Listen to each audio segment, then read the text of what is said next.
You need to tell yourself if you're going to win or lose, and there is no opponent, there's no knowing. You're against yourself. I believe in myself so much that nothing is going to stop me. The sky is the limit. And as a kid growing up, I believed that. I believed that whatever I put my mind to, and if I was willing to make sacrifices and I was dedicated, that I could achieve absolutely anything. Because despite my situation at the time, I always believed that, I don't know why, but it seems like I had some voice in my mind who told me that it's gonna happen. How? I don't know, but it's gonna happen. Then I'm like, yes, I'm gonna do it. And that was just like 6 to 7 years ago. Your words were your destiny. You spoke out your reality when you said, I'm gonna do that. Connor, you've been dreaming about this moment. You've been talking about this moment. Honestly though, does it feel the way you thought it would? Yeah, it does. It feels beautiful.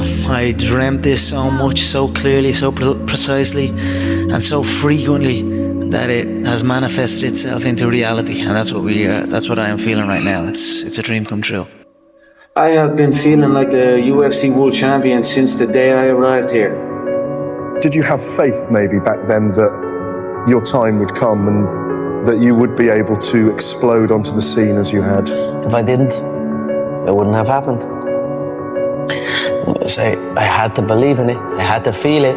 I had to have faith in it for it to happen. I feel to be at the pinnacle of any game, in whatever you do. You've got to be a little bit gone to it. You're not all there. You've got to be almost insane to your craft. Not a lot of people can understand that. That's why I don't know about nothing else. I do not pay attention to nothing else. But there's 24 hours in the day where you're alone in this brain, and your brain is talking to you in all kinds of ways, and it wants to control you and pull you in these different pockets.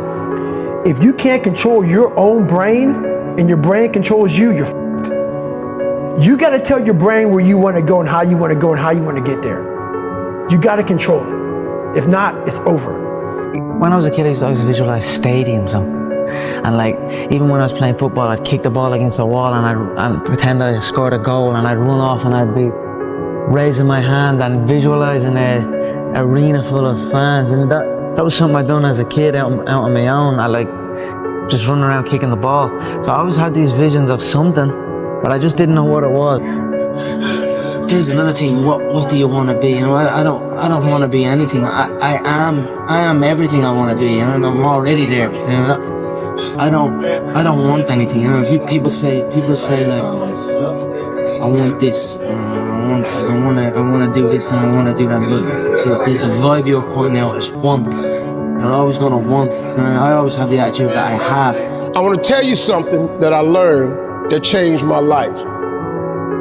I was reading a book one time that had a quote in there from Albert Einstein. And Albert Einstein said, "Imagination is everything. It's the preview to life's coming attractions." If you think about that, that's a really, really true statement. Because everything you see in this world came from somebody's imagination. Everything. And he said, "Now don't you ever tell me it's something that you can't do." You know, I heard a quote one time from Vincent van Gogh that really rang true. He said, he has dedicated his life to his art, and he has lost his mind in the process. And when I sat and I thought about that, it sounded very familiar. I have given every single thing, every ounce of my life to this craft, to perfecting my craft, and I continue to do so.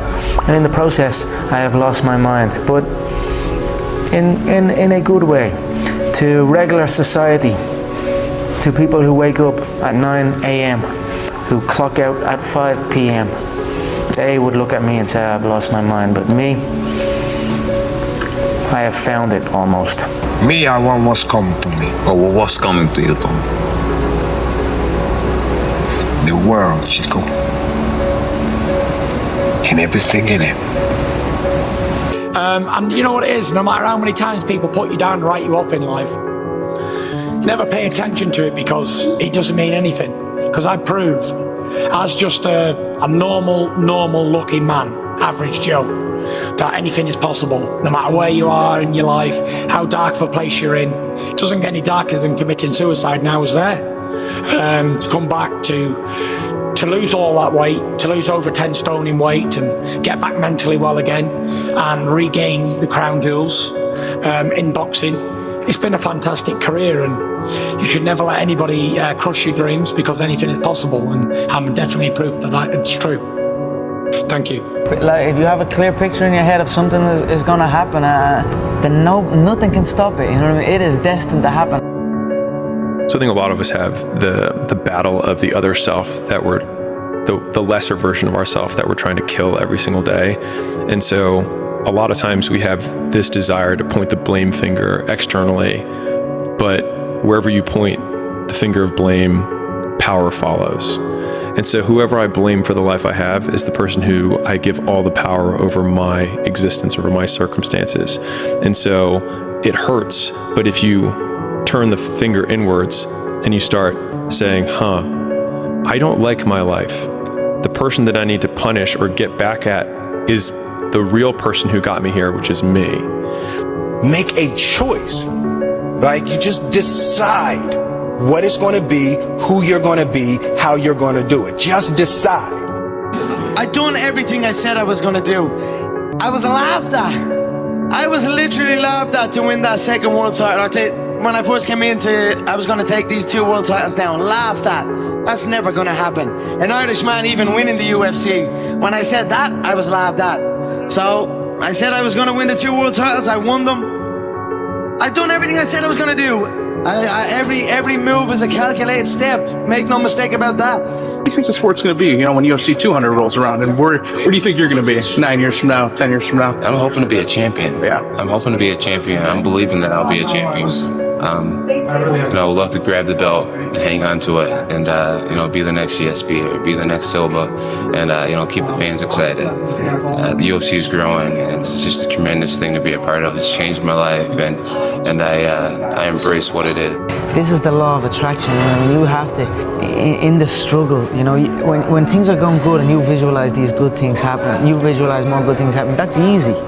What's not easy to do is when things are going bad and you're visualizing the good stuff. And that was what I was able to do. But for the most part, I don't live in a space of I can't. I live in this space of I feel confident that if I put in my 10,000 hours, that I can achieve anything. He who says he can and he who says he can't are both usually right. And I genuinely believe that I could do anything. And I went from a very average thinking person, like just an average 19-year-old. Yeah. When I really dug into the power of the mind and how important it is to look at yourself in a high regard and to believe that first you can. And that's when I started to fly. Greatness is not this wonderful, esoteric, elusive, God-like feature that only the special among us will ever taste. It's something that truly exists in all of us. It's very simple. This is what I believe, and I'm willing to die for it. Some games and some moments, you're getting a little bit more upset. For example, after the Euros to eliminate penalties against France, take 2 days because it's a special moment, pressure. But that's it. Listen, third day. Anything you want, you can get, period. And you gotta wake up and tell yourself that every single day. Look yourself in the mirror and tell yourself what you really want. You're the one. And when you realize that, I'm telling you, you're gonna be very powerful. Because you can control what you can control. The world is in your hands. And we're just waiting to see what you're gonna do with it.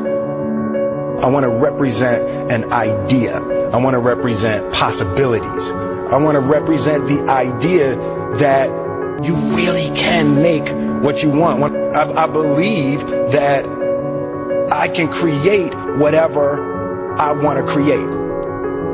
You have to start with action. It needs to be, okay, what would have had to have happened in a week's time for me to look back on that week and find pride in myself? Okay, maybe stop breaking promises to yourself. When you say, I'm going to wake up tomorrow at 7 a.m., and when the option comes to hit the snooze button, don't do it. There's one win that you've got for the day. That's action. I think that there's a certain delusional quality that all successful people have to have. You have to believe that something different can happen. And I think of one at a time, a minute each. I see and feel something in my life that I'm really grateful for. Wow. I do little things and big things, so you don't have to have a giant thing to be grateful. And then I do 3 minutes of what I call, 3 to thrive. I think of 3 things I want to make happen, outcomes, results, and I don't sit there and beg for them or pray for them. I see them as done, I feel them, I celebrate them as done, because when your subconscious mind believes it's done, it makes it happen. So it's kind of programming it. And the whole thing only takes 10 minutes. Tired, 14 days, 13 days, whatever the hell it is, don't mean nothing. Tired is only in the mind. You tell yourself you're tired, you're gonna be tired. I don't get tired.